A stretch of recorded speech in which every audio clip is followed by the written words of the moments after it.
सामवेदीय तलवकार शाखा की केनोपनिषद के तृतीय मंत्र का विचार कल प्रारंभ हुआ था। शिष्य के द्वारा पृष्ठ श्रोत्रादि के प्रेरक को श्रोत्र से श्रोत्रम इत्यादि वाक्य से बताते हुए आचार्य जी ने बताया कि श्रोत्रादि का अधिष्ठान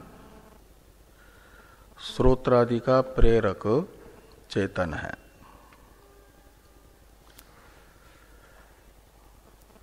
श्रोत्रादि उसमें अध्यस्त हैं और अपने अधिष्ठान भूत चेतन से ही सत्ता स्फूर्ति पा करके श्रोत्रादि अपना अपना रूपादि ग्रहण रूप व्यापार करती हैं। श्रोत्रादि इंद्रिया इसे सुना तो शिष्य के मन में एक शंका उत्थापित हुई, जो लौकिक अध्यास स्थल में अधिष्ठान होता है वह इंद्रिय गोचर होता है।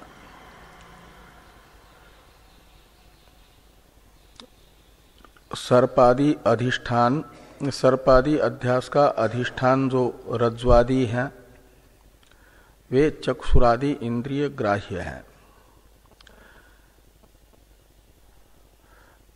तो श्रोत्रादि का जो अधिष्ठान होगा ब्रह्म, उसमें भी इंद्रिय ग्राह्यत्व व्याप्य अधिष्ठानत्व धर्म रहने से इंद्रिय ग्राह्यत्व की शंका शिष्य के मन में हुई कि वो भी विषय होगा इस प्रकार की। इसलिए एक अनुमान एक प्रकार से शिष्य ने बताया कि श्रोत्रादि का अधिष्ठानभूत जो ब्रह्म है वह विषय है,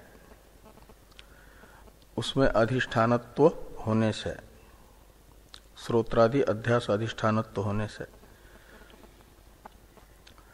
रज्ज्वादि के तरह। अब इस अनुमान में प्रयुक्त जो अधिष्ठानत्व हेतु है इसे बताया जा रहा है सत्प्रतिपक्ष नाम के दोष से दूषित हेत्वाभास आचार्य के द्वारा। इसी के लिए सत्प्रतिपक्ष नामक दोष से दूषित सामने वाले का हेतु है, इसलिए सत्प्रतिपक्ष नामक हेत्वाभास है। ये दिखाने के लिए आवश्यक होता है जो पक्ष है सामने वाले के अनुमान में प्रयुक्त पक्ष,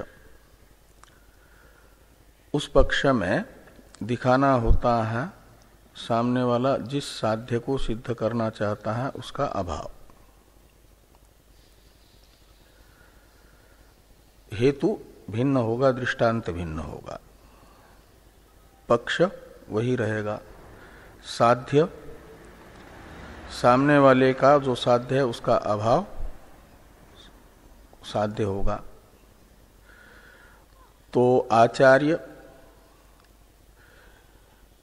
पूर्व पक्ष के यानी शिष्य के द्वारा जिस ब्रह्मरूपी पक्ष में इंद्रिय ग्राह्यत्व रूप विषयत्व की शंका की जा रही है अधिष्ठानत्व हेतु से, उसी ब्रह्मरूप पक्ष में इंद्रिय ग्राह्यत्व का अभाव की प्रतिज्ञा करते हैं। प्रतिज्ञा बता रहे हैं न तत्र चक्षुर गच्छति न वाग गच्छति नो मनः। ये जो तीन अवान्तर वाक्य हैं ये बता रहे हैं बाह्येंद्रिय और अंतःकरण, बाह्यकरण तथा अंतःकरण विभाग से दो विभागों में विभक्त जो करण कलाप है, करण समूह है, उनमें से बाह्य करण अवान्तर भेद से दो प्रकार के, ज्ञानेन्द्रिय और कर्मेंद्रिय भेद से। तो प्रथम दो अवान्तर वाक्य के द्वारा बताया जा रहा है ब्रह्म में ज्ञानेन्द्रिय विषयता का अभाव और कर्मेंद्रिय विषयता का अभाव। ब्रह्म ज्ञानेन्द्रिय विषय भी नहीं, कर्मेंद्रिय विषय भी नहीं है, ये कहा जा रहा है। न तत्र चक्षुर्गच्छति, इस वाक्यस्थ तत्र शब्द प्रकृत अर्थ का परामर्शक है। जिसकी आचार्य के पास शिष्य ने जिज्ञासा की और शिष्य की जिज्ञासा को शांत करने के लिए आचार्य ने जिसे श्रोत्रादि का अधिष्ठान बताया, वह ब्रह्म तत्र शब्द से ग्राह्य है। और उस ब्रह्म में चक्षुर न गच्छति का अर्थ है चक्षु इंद्रिय उस ब्रह्म को अपना विषय नहीं बना पाता। क्यों नहीं बना पाता? तो कहते हैं द्वितीय मंत्र में ही बता दिया गया इसका हेतु। चक्षु इंद्रिय तथा चक्षु शब्द से उपलक्षित जो बाकी ज्ञानेन्द्रियां हैं, इन किसी भी ज्ञानेन्द्रिय का विषय क्यों नहीं है ब्रह्म? ये शिष्य आचार्य को पूछेगा। तो आचार्य ने कहा कि हम द्वितीय कंडिका में ही इसका हेतु बता चुके हैं, क्योंकि वो श्रोत्रादि का श्रोत्रादि है। श्रोत्रादि का श्रोत्रादि का अर्थ है श्रोत्रादि का आत्मभूत है, स्वरूपभूत है, अधिष्ठान होने से। वहां श्रोत्रादि का अधिष्ठानत्व तो बताया जा रहा है, श्रोत्रादि का वास्तविक स्वरूप वो है, ये दिखाने के लिए। श्रोत्रादि इंद्रिय अग्राह्यत्व तो दिखाने के लिए श्रोत्रादि अध्यास अधिष्ठानत्व तो दिखाया जा रहा है द्वितीय कंडिका में। ब्रह्म को श्रोत्रादि अध्यास का अधिष्ठान बता करके आचार्य ये दिखाना चाह रहे हैं कि ब्रह्म में अध्यस्त श्रोत्रादि इंद्रिय की विषयता इंद्रियों के अधिष्ठानभूत ब्रह्म में नहीं रहेगी। और इसी अधिष्ठानत्व रूप हेतु से इंद्रिय विषयता सिद्ध करने जा रहा है शिष्य। तो कहते अन्य जो ब्रह्म से अतिरिक्त अधिष्ठान होगा जहां, और अध्यस्त वस्तु इंद्रिय से अतिरिक्त होगी, तो वहां तो इंद्रिय ग्राह्यत्व अधिष्ठान में आ सकता है, लेकिन अधिष्ठानत्व तो सामान्य जो है विषयत्व का व्याप्य नहीं है। जो भी अधिष्ठान होगा वह इंद्रिय ग्राह्य ही होगा, ये नहीं कहा जा सकता। जो लौकिक अध्यास में अधिष्ठान होगा रज्ज्वादि, वे इंद्रिय अध्यास के अधिष्ठान न होने से सर्पादि अध्यस्त वस्तुओं के अधिष्ठान होने से उनमें इंद्रिय ग्राह्यत्व तो है। वे तो अध्यस्त सर्पादि की आत्मा है, स्वरूप है, इसलिए उनमें सर्पादि विषयता नहीं होगी। अध्यस्त अपने अधिष्ठान को विषय नहीं कर सकता, इसलिए सर्पादि अध्यास के अधिष्ठान को भले ही श्रोत्रादि विषय बना ले, क्योंकि सर्पादि के तरह रज्ज्वादि में वे अध्यस्त नहीं है श्रोत्रादि, इसलिए उनमें इंद्रिय ग्राह्यत्व रह सकता है। इंद्रिय ग्राह्यत्व का प्रयोजक रूपादि गुणवत्ता उनमें होने से सर्पादि के अधिष्ठान रज्ज्वादि में, लेकिन ये श्रोत्रादि इंद्रिय का जो अधिष्ठान होगा उसमें श्रोत्रादि अपने में अध्यस्त श्रोत्रादि इंद्रिय ग्राह्यत्व नहीं रहेगा। इसमें दो हेतु हैं। एक तो अध्यस्त श्रोत्रादि इंद्रियों का वह स्वरूप है और स्वस्वरूप में किसी भी वस्तु का व्यापार नहीं होता, इसलिए श्रोत्रादि का स्वरूप होने के कारण श्रोत्रादि विषयता ब्रह्म में नहीं रहेगी। एक हेतु ये है श्रोत्रादि स्वरूपत्वात्, न श्रोत्रादि इंद्रिय ग्राह्यम ब्रह्म। हाँ हाँ, क्यों? हाँ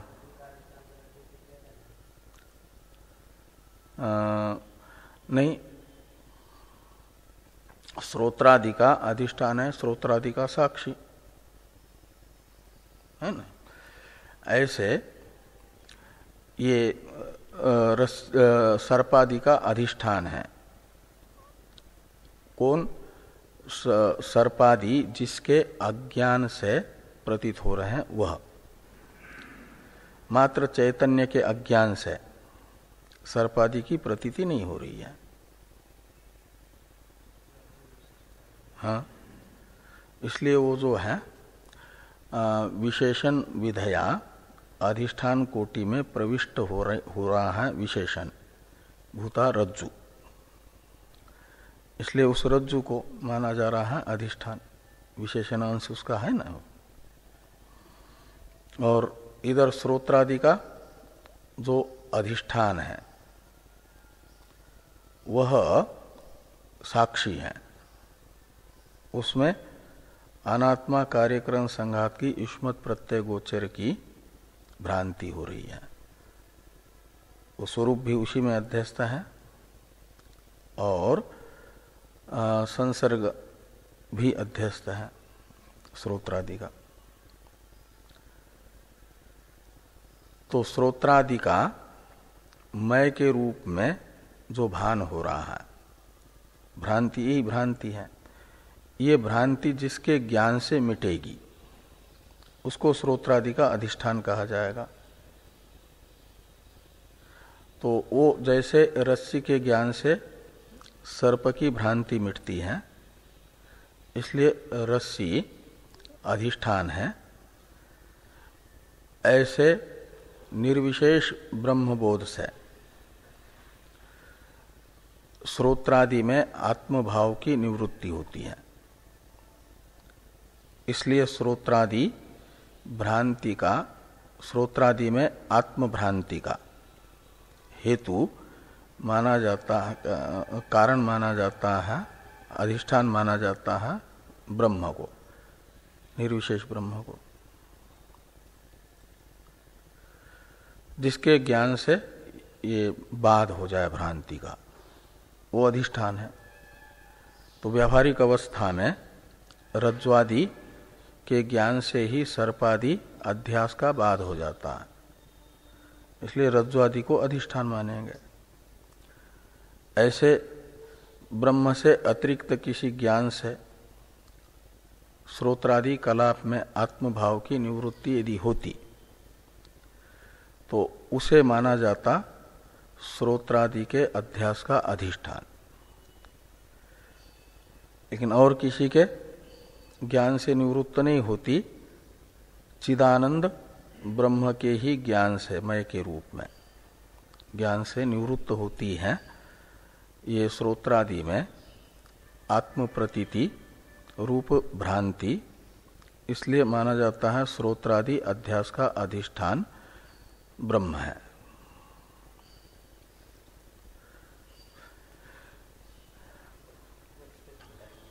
हाँ हाँ, तो ये जो है स्वरूपत्व हेतु है, श्रोत्रादि का स्वरूप है ब्रह्म। तो ब्रह्म में श्रोत्रादि स्वरूपत्व होने से ये स्वरूपत्व हेतु है, अधिष्ठानत्व से अतिरिक्त हेतु। सत्प्रतिपक्ष का लक्षण है यस्य साध्याभाव साधकम हेत्वंतरम सत्प्रतिपक्ष। तो पक्ष में जिसके साध्य के अभाव को सिद्ध करने वाला हेत्वंतर विद्यमान होता है उसे कहा जाता है सत्प्रतिपक्ष। तो पक्ष है ब्रह्म और शिष्य के अनुमान में साध्य है विषयत्व, इंद्रिय ग्राह्यत्व, विषयत्व यानी।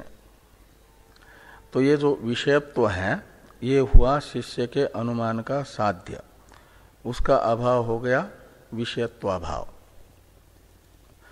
इंद्रिय ग्राह्यत्वाभाव, और उसको बताया जा रहा है ब्रह्म में।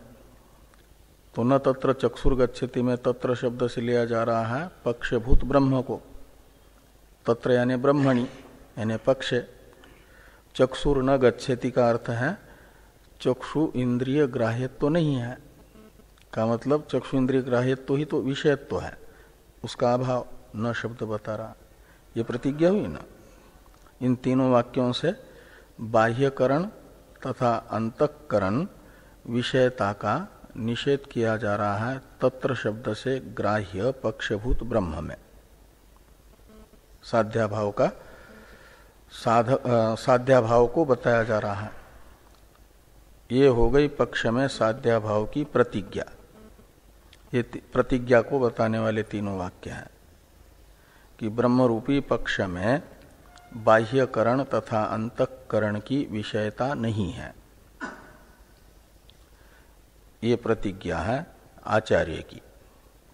और शिष्य ने पूछा क्यों, कस्मात् हेतु, तो हेतु बताया जा रहा है श्रोत्रादि स्वरूपत्वात्। ये श्रोत्रादि का स्वरूप है ब्रह्म पक्ष। श्रोत्रादि का स्वरूप होने से ये नियम होता है कि जो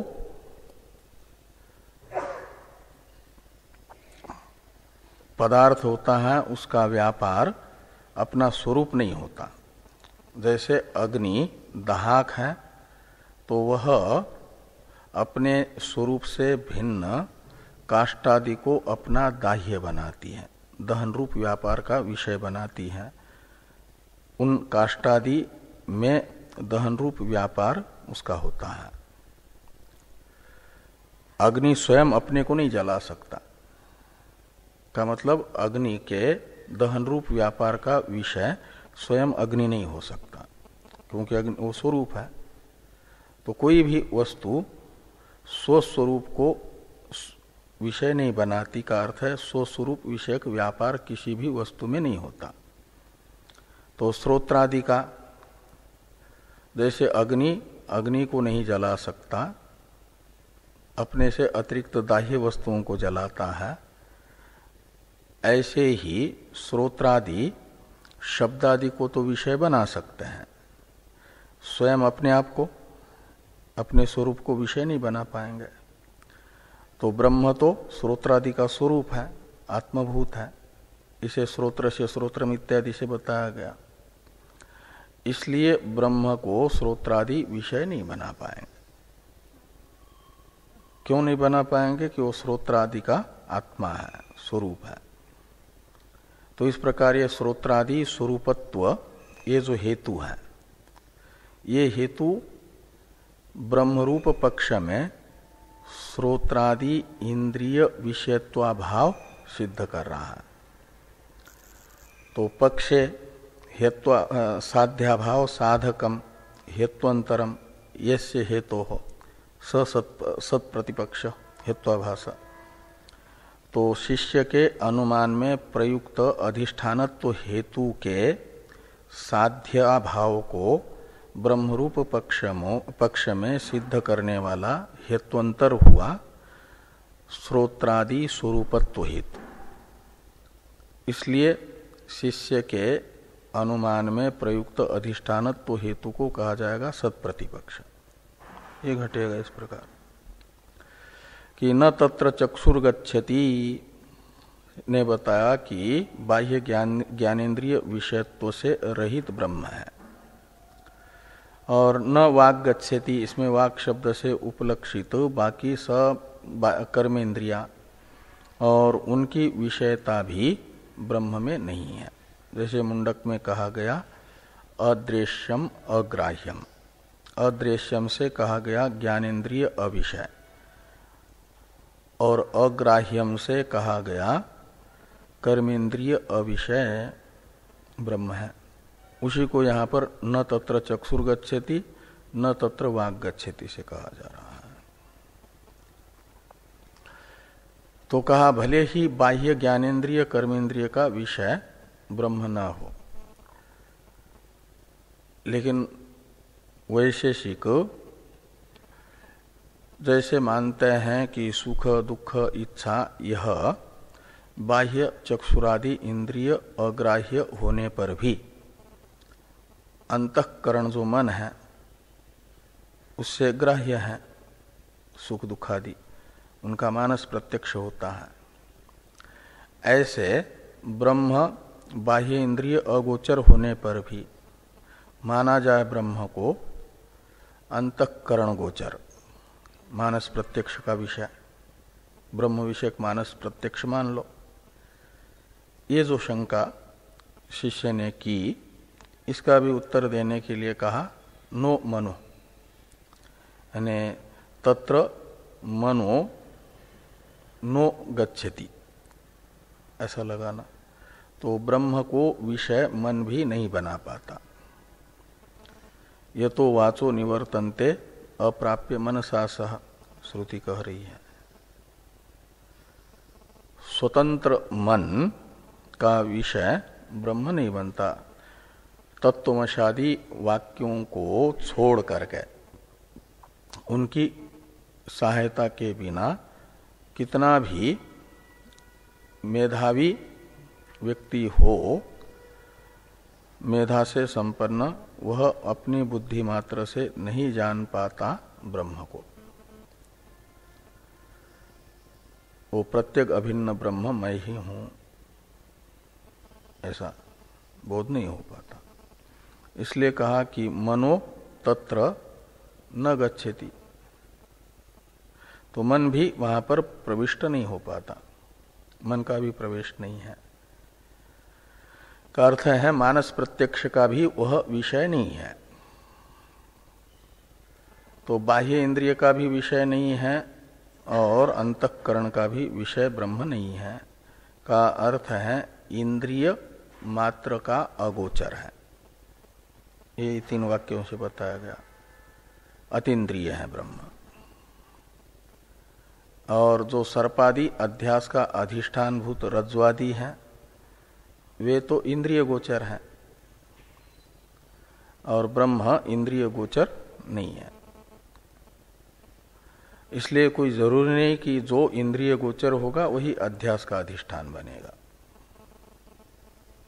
अध्यास भाष्य में भी ये शंका आई न कि यदि आप अनात्मा के अध्यास का अधिष्ठान आत्मा को मानोगे तब तो उसमें प्रत्यक्ष गोचरत्व प्राप्त हो जाएगा, विषयत्व प्राप्त होगा। उसका निषेध करते हुए कहा कि ये देखा जाता है कि जो इंद्रिय ग्राह्य नहीं है, आकाश इंद्रिय ग्राह्य है कि नहीं? वैशेषिकों का इंद्रिय ग्राह्य है। कौन सी इंद्रिय का विषय है? हाँ? लेकिन उसका भी प्रत्यक्ष होता है कि नहीं? क्या नाम उसमें भी वो तल मलिनतादि का अध्यास होता है कि नहीं? इसलिए अप्रत्यक्षे ही आकाश है। तल मलिनताम अध्यश्यंती बाला, ऐसा है ना अध्यास भाष्य में। तो जो इंद्रिय गोचर नहीं है वो भी अध्यास का अधिष्ठान होता है। तो जैसे आकाश इंद्रिय गोचर न होने पर भी बन जाता है अध्यास का। आकाश में नीलिमा की भ्रांति हो रही है, एक दूरी निश्चित दूरी पर लगता है कि आकाश पृथ्वी पर टिका हुआ है, तलता की भ्रांति। इस भ्रांति का अधिष्ठान आकाश बना इंद्रिय अगोचर होने पर भी, जैसे ऐसे आत्मा इंद्रिय अगोचर होने पर भी बन जाएगा अध्यास का अधिष्ठान श्रोत्रादि के। इसके लिए वो उदाहरण हो जाएगा। ये नहीं कि सर्पादि के उदाहरण से, सर्पादि अध्यास अधिष्ठान रज्ज्वादि के उदाहरण से इंद्रिय गोचरता ही सिद्ध की जाए। अब शिष्य के मन में अधिष्ठानत्व को लेकर के जो इंद्रिय गोचरत्व की शंका थी वह निवृत्त हो गई। उस शंका को निवृत्त करने के लिए ही न तत्र चक्षुर गच्छति न वाग गच्छति नो मनो, इन वाक्यों का प्रयोग है। और यदि शिष्य कहता है भले ही चक्षुरादि का विषय ब्रह्म नहीं है, लेकिन आप ब्रह्म को वह ऐसा है ऐसा बताइए, उसका कुछ विशेष प्रकार।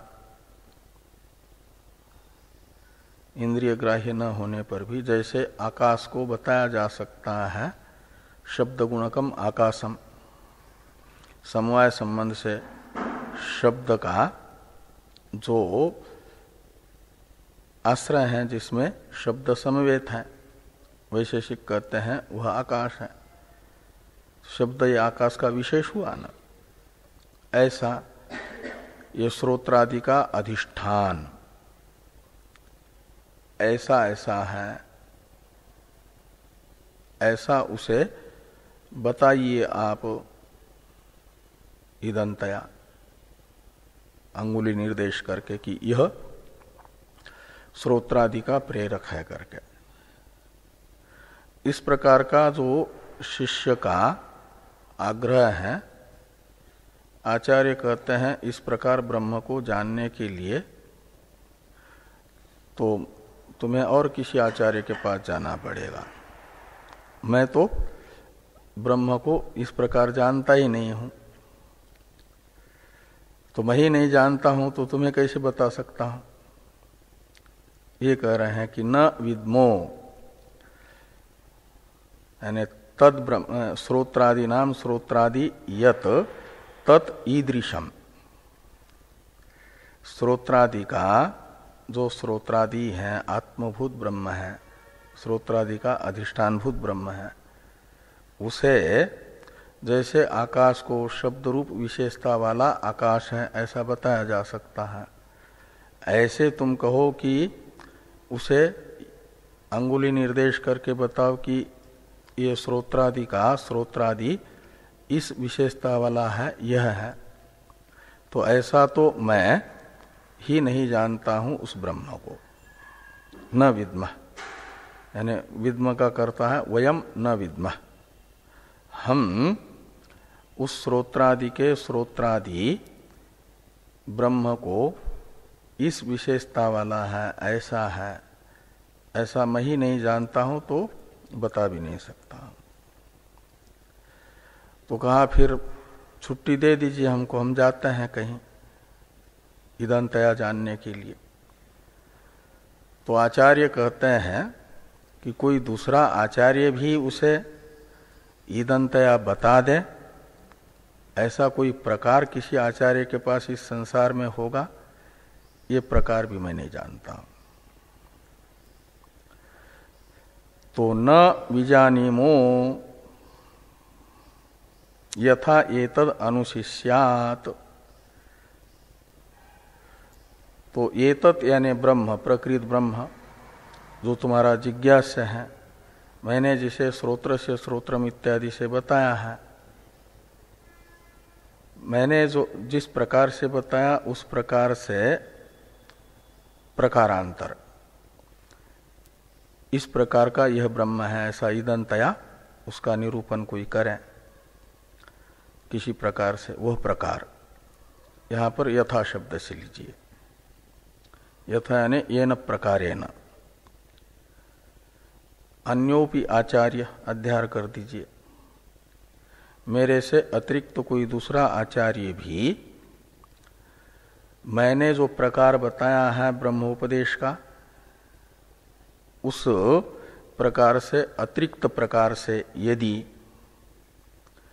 बताता हो, अपने शिष्य को उपदेश करें, ये तद अनुशिष्यात यानी उपदिशेत, अन्योपि आचार्य, वे प्रथम पुरुष है न, इसलिए कर्ता हो जाएगा अन्योपि आचार्य। यथा एतद ब्रह्म उपदिशेत, अनुशिष्यात का अर्थ है उपदिशेत ईदंतया, तम प्रकारम, वह प्रकार वयम न विजानीमः, उस प्रकार को भी हम नहीं जानते हैं। वो प्रकार यदि संसार में होता ब्रह्म को, निर्विशेष ब्रह्म को ईदंतया दिखाने का, बताने का, उपदेश करने का, तो जरूर कोई न कोई बता सकता था, लेकिन वो प्रकार ही नहीं है ईदंतया, क्योंकि वो ईदम है ही नहीं। जो ईदम नहीं है उसे ईदंतया किसी भी प्रकार से नहीं बताया जा सकता। ये न विजानीमो यथा एतद अनुशिष्यात, इससे बताया गया।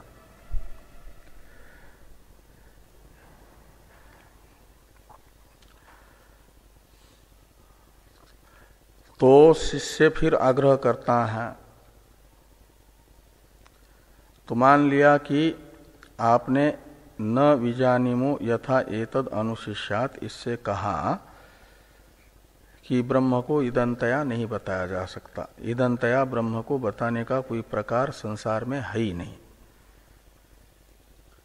ये इस वाक्य का अभिप्राय है।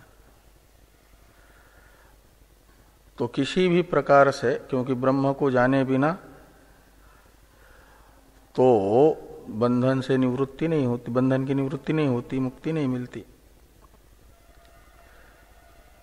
ज्ञात्वा अमृता भवन्ति, ये कहा है, श्रोत्र से श्रोत्रम यत् तद आत्मना ज्ञात्वा अतिमुच्य अमृता भवन्ति, ऐसा आप कह रहे हो। ज्ञानादेव तो कैवल्यमृते ज्ञानान्न मुक्ति, ये हमने सुना है।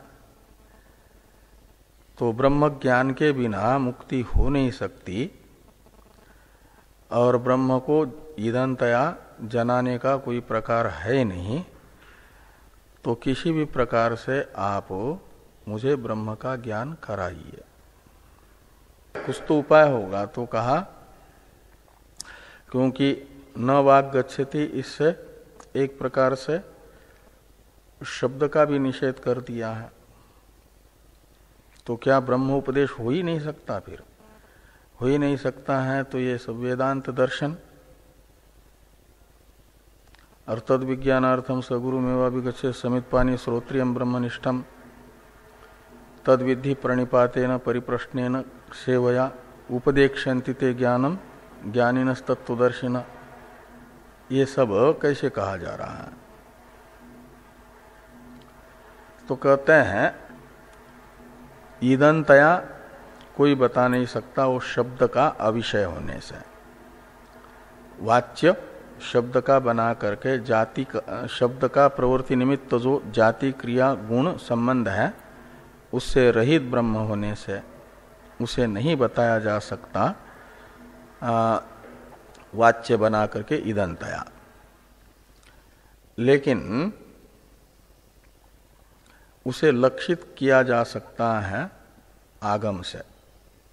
आगम कहा जाता है परंपरा उपदेश से। जो परंपरा उपदेश है, आचार्य परंपरा से प्राप्त उपदेश वाक्य, उससे उत्तम अधिकारी शब्द प्रवृत्ति के निमित्त से रहित ब्रह्म को भी अहंतया लक्षित कर सकता है। उन शब्दों का भी शक्य बना करके कोई उसे नहीं जान सकता। शक्य बन जाएगा तो विशेष वाला हो जाएगा ना। तो ये कहते हैं अन्यदेव तद विदितात अथो अविदितात अधि, ये आगम वाक्य है।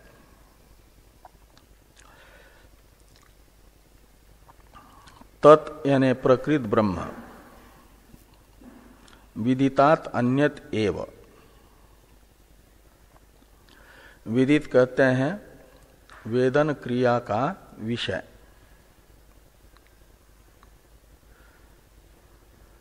वेदन क्रिया का विषय होता है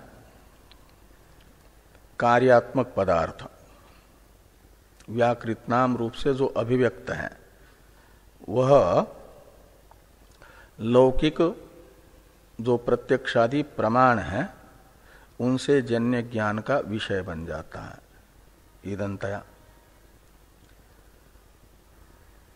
नाम रूप से अभिव्यक्त होने से। तो जो लौकिक प्रमाण जन्य ज्ञान का विषय बन रहा है नाम रूप से अभिव्यक्त कार्यात्मक पदार्थ, वो है विदित। और ये जो प्रकृत ब्रह्म है श्रोत्रादि का सन्निधि मात्र से प्रेरक, वह विदित से अन्य ही है। यानी लौकिक प्रमाणजन्य ज्ञान का विषय बनने वाला जो कार्य वर्ग है, व्याकृत है नाम रूप से अभिव्यक्त, उससे अन्यत है यानी पृथक है, अलग है का मतलब कार्य कोटि में नहीं आता हो, अभिव्यक्त नाम रूप वाला नहीं है। जो भी अभिव्यक्त नाम रूप वाली वस्तु है वह श्रोत्रादि का श्रोत्रादि ब्रह्म नहीं है,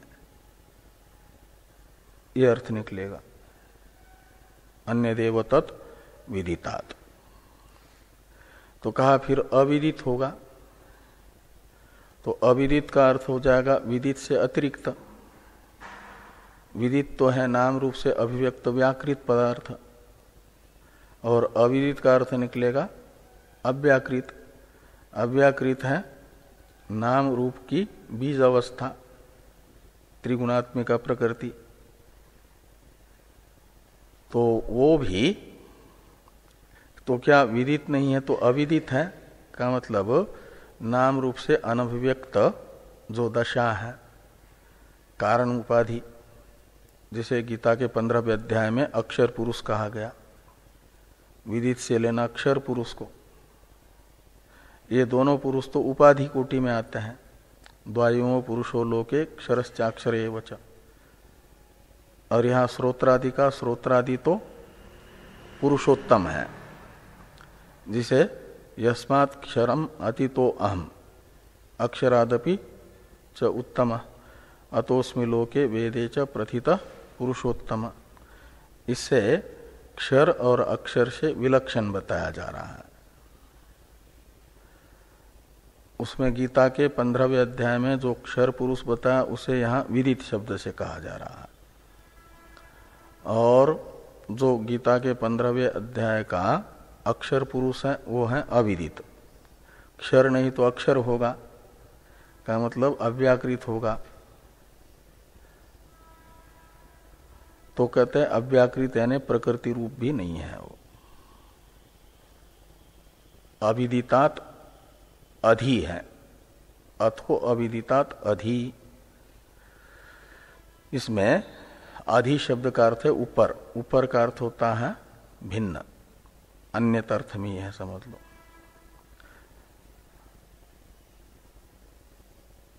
तो अविदितात अथो शब्द अपि अर्थ में है, शुरू में अथो है ना, यानी अविदितात अपि अधि, और अधि का अर्थ निकलेगा अन्यत। एवकार की इधर भी अनुवृत्ति ले आइए। और अथो का अन्वय कर दीजिए अविदितात के पास, अधिकार्थ कर दीजिए अन्यत और उसके पास एव को जोड़ दीजिए, तो अर्थ निकलेगा अविदितात अथो यानी अपि, अधि यानी अन्यत एव, अविदितात अपि अन्यत एव, ये अर्थ निकलेगा ना। अविदित यानी अव्याकृत से, कारण उपाधि से भी वह भिन्न ही है, विलक्षण ही है, वो कारण उपाधि भी नहीं है, वो भी तो जड़ है ना, और दृश्य कोटि में आती है, उसे क्षेत्र कहा गया, अव्यक्त। गीता के क्षेत्र अध्याय में जो अव्यक्त है, भूमिरापो नलो वायु खम मनो बुद्धिरेवच अहंकार इतियम में भिन्ना प्रकृति रष्टधा, वो उसमें आया 7वें अध्याय में। और ये महाभूतान्य अहंकारो बुद्धिरव्यक्तमेवच, इसमें जो अव्यक्त है वो है अविदित, वो क्षेत्र है, और इस क्षेत्र कोटि में नहीं आता। क्षेत्र दो प्रकार का है, व्यक्त क्षेत्र, अव्यक्त क्षेत्र। व्यक्त क्षेत्र है विदित शब्द से ग्राह्य यहाँ पर, जिसे महाभूतान्य अहंकार बुद्धि इत्यादि शब्दों से कहा गया है, और पंचचेंद्रिय गोचरा इत्यादि सब जो आया है वो व्यक्त क्षेत्र है। और अव्यक्त क्षेत्र है यहाँ अविदित शब्द से ग्राह्य, दोनों तो अनात्मा है, वो ब्रह्म नहीं है।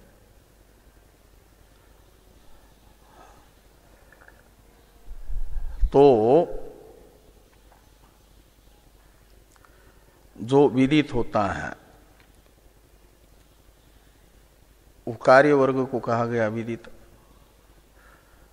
वो विदित होता है अल्प, विदित यानी कार्य, और कार्य है परिच्छिन्न, अल्प का अर्थ।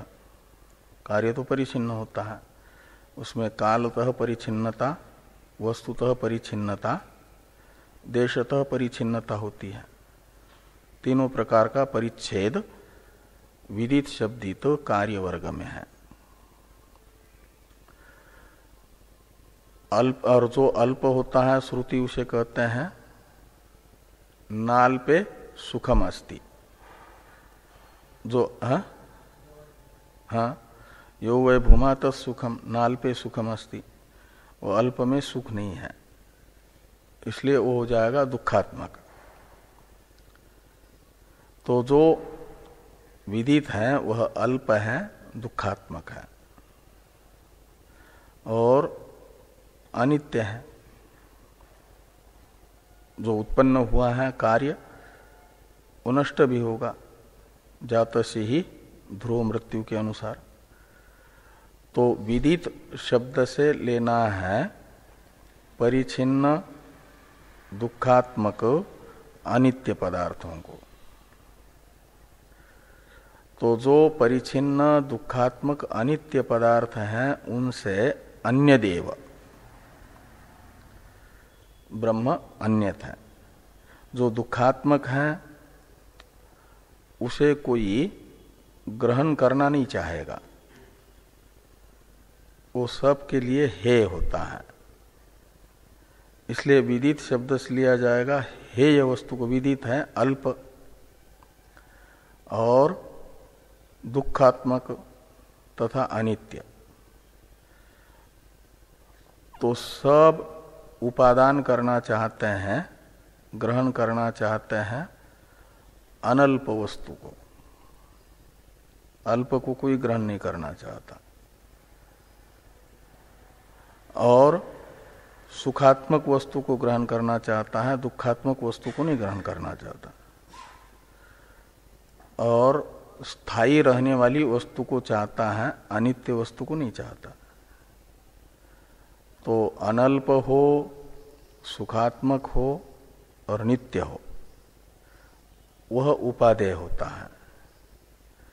और जो अल्प हो, दुखात्मक हो, अनित्य हो, वह उपादेय नहीं होता। तो ब्रह्म अल्प, दुखात्मक और जड़ अनित्य जो विदित शब्दित पदार्थ हैं उससे अन्यत है, ये बता करके एक प्रकार से कहा गया कि वह हेय नहीं है। ये तो ऐसा जो होता है वो हेय होता है, इसे कोई ग्रहण नहीं करना चाहता, उसे छोड़ना चाहता है। तो एक प्रकार से ये बताया गया कि वो हेय नहीं है ब्रह्म, विदित हेय होता है। और विदित से भिन्न है का अर्थ हुआ हेय से अतिरिक्त है, उसका हन नहीं किया जा सकता। वो अल्प नहीं है, अल्प का हन करता है व्यक्ति। किसी को एक छोटा सा कमरा मात्र है जीवन निर्वाह करने के लिए और बड़ी कोठी मिल रही हो और कहे कि इसको छोड़ दो, वो बड़ी कोठी ले लो, तो उसे छोटे को छोड़ने में उसे कोई दिक्कत नहीं होगी ना, अल्प होने से त्याज्य है उसे। और जो जहाँ कष्ट में रह रहा है ऐसा स्थान छोड़ करके कहा जा रहा है कि जहाँ सुविधा संपन्न है ऐसा लो, तो दुख को वो ऐसा ही है मानता है, छोड़ देता है, वो हे होता है। और कोई सुख सब कुछ ये हो लेकिन अनित्य हो तो उसे भी त्याग देता है। तो विदित शब्द का अर्थ निकला हेय, कार्यात्मक होने से, व्याकृत होने से हेय है। और उस हेय से अन्यत ही ब्रह्म है, विदितात अन्य देव। इससे बताया जा रहा है ब्रह्म हेय नहीं है, उसमें हेयत्व तो नहीं है।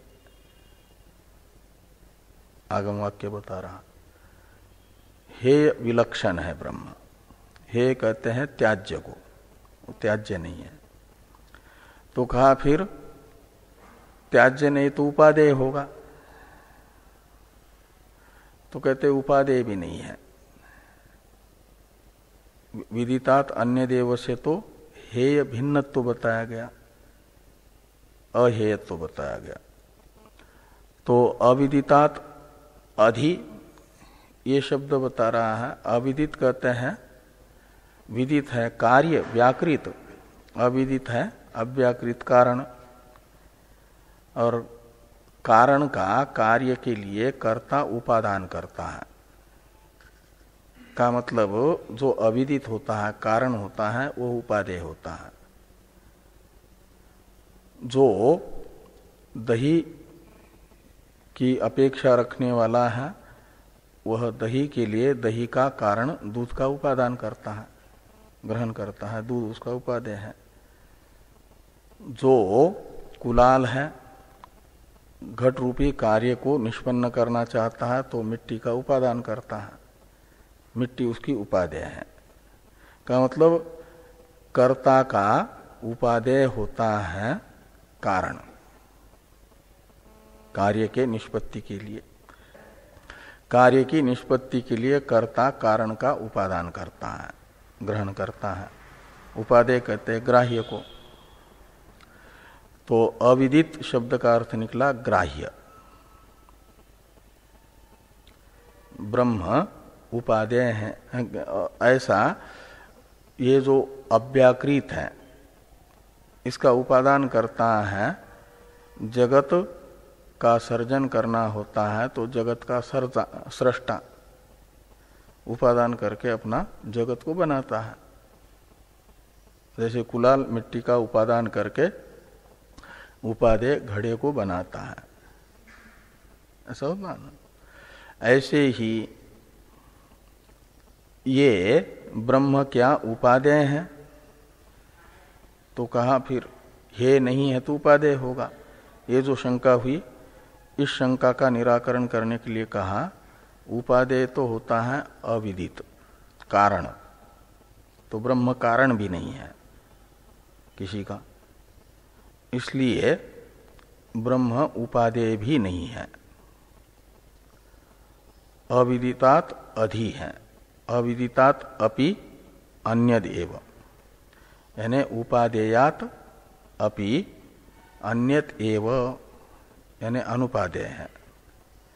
तो हेय उपादेय भाव से रहित है ब्रह्म, उसे त्यागा भी नहीं जा सकता और ग्रहण भी नहीं किया जा सकता, क्योंकि त्यागने वाले की भी वह आत्मा है और ग्रहण करने वाले की भी आत्मा है। हमेशा जगत में अपने से भिन्न वस्तु का ही जो अनुपयोगी है त्याग किया जाता है, वो त्याज्य होती है। अपने से भिन्न अनुपयोगी वस्तु का मनुष्य त्याग करता है, और जो अपने से भिन्न है, उपयोगी है, उसका उपादान करता है, वो उपादेय होती है। उपयोगी वस्तु का उपादान, अनुपयोगी वस्तु का हान। इसलिए अनुपयोगी वस्तु होती है हेय, उपयोगी वस्तु होती है उपादेय, और उपयोगी या अनुपयोगी वस्तु होती है जिसके उपयोग में आने वाली है या जिसको उपयोग नहीं है उससे भिन्न। उपयोगकर्ता भिन्न होता है, उपयोगकर्ता के स्वरूप से भिन्न होती है वो उपादेय वस्तु या हेय वस्तु। और ब्रह्म तो आत्मा है ना, तत्सत्यम स आत्मा तत्त्वमसि श्वेत के, तो वो सबकी आत्मा है। आत्मा होने से स्वयं का स्वयं हे भी नहीं है, स्वयं का त्याग नहीं किया जा सकता और स्वयं का उपादान भी नहीं किया जा सकता स्वरूप ही होने से। हान उपादान क्रिया का विषय यानी कर्म स्वयं हान करता या उपादान करता नहीं बनेगा। वो कर्ता होने से कर्म कर्तृ विरोध होगा ना।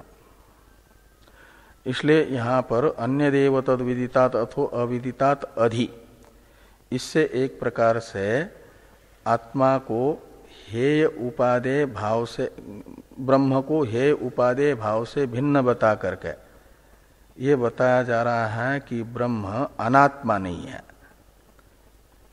अनात्म वस्तु हेय उपादेय हुआ करती है, उपयोगी अनात्म वस्तु उपादेय होगी, अनुपयोगी अनात्म वस्तु हेय होगी। और ब्रह्म हेय उपादेय नहीं का अर्थ है अनात्मा नहीं है। जो अनात्म वस्तु है ये इनकी ये दो कोटि जरूर होगी, या तो हेय होगी या तो उपादेय होगी।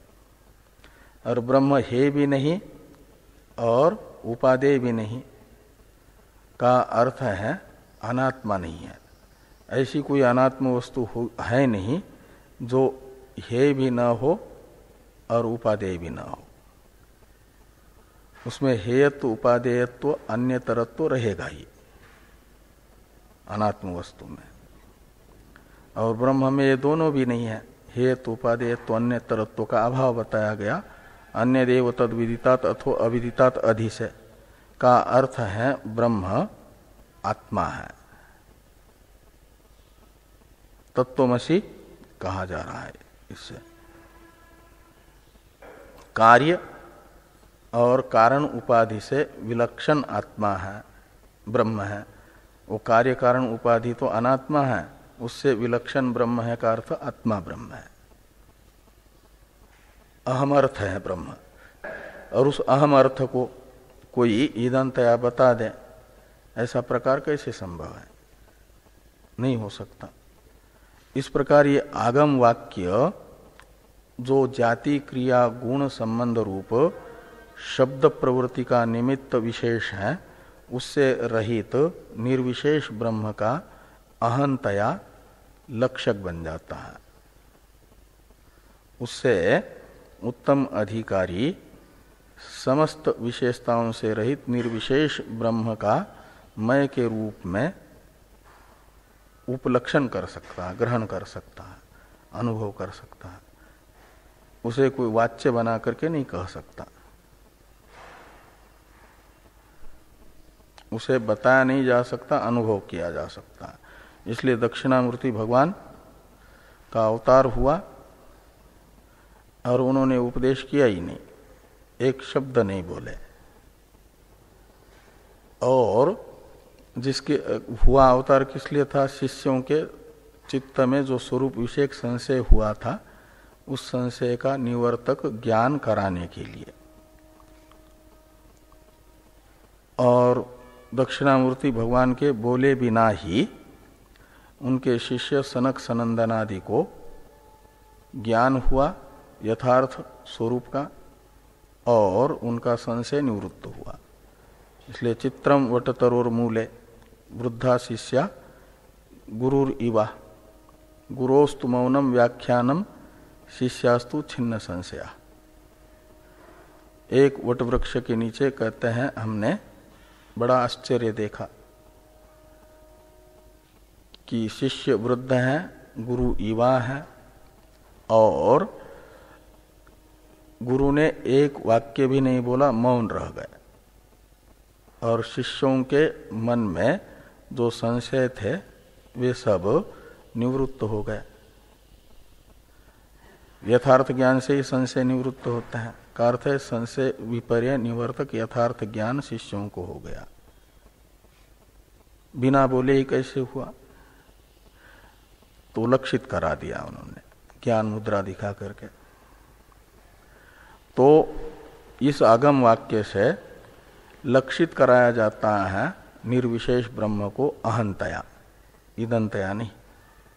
इसलिए वो ब्रह्म इस प्रकार वाला है, विशेषता वाला है और यह है, ऐसा हम न तो उसे जानते हैं न उसको जनाने का कोई इस प्रकार का प्रकार होगा, उस प्रकार को जानते हैं। ये कहा तो कहा ये ऐसा वो हे उपादेय से अतिरिक्त ब्रह्म है, आपको किसने बताया? तो कहा इति शुश्रूम पूर्वेशाम एनस तद व्याचचक्षिरे।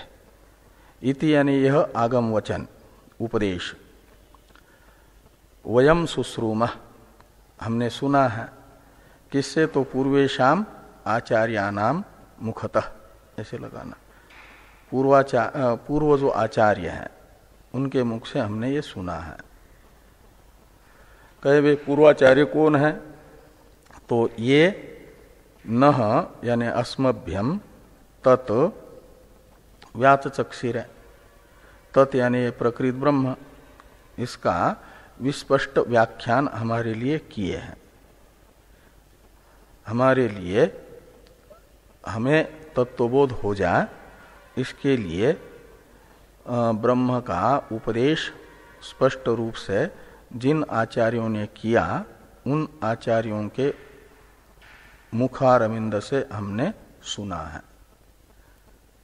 यह आगम वाक्य कि ब्रह्म हे उपादेय से विलक्षण है। ओम आप्यायन्तु ममांग